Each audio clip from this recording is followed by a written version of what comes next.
early information, we decomposed the malaria trends and found one of the striking insight that we found there is that Plasmodium vivax respond lesser compared to Plasmodium falciparum when same interventions are applied to a particular setting. As you can see here, the graph of Plasmodium falciparum declines steeply after application of antimalarial interventions such as mass screening and complete treatment, as well as distribution of long-lasting insecticidal nets. Whereas in case of Plasmodium vivax, the decline is way more slower than Plasmodium falciparum.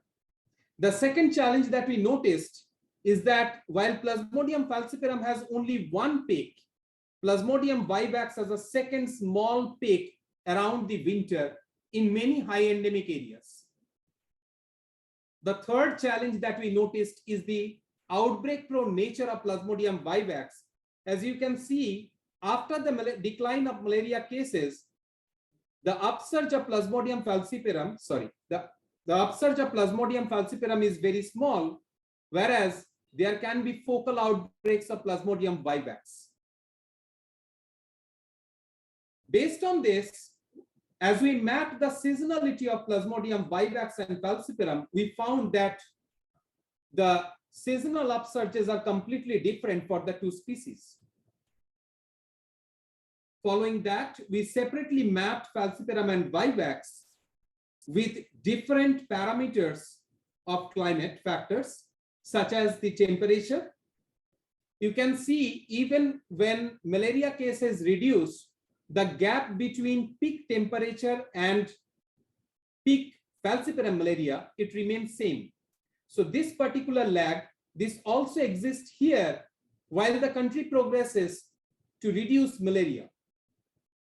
Similarly, the relation between peak rainfall and peak humidity with malaria transmission remains same.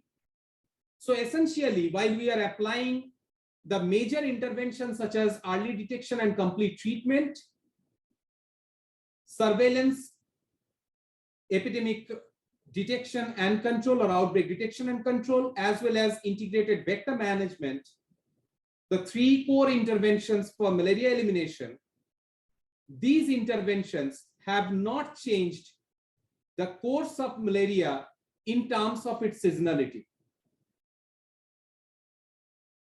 We applied time series based forecasting through Holt-Winters model, that is an AI based model, and tried to find out the forecasted cases with a very high level of accuracy.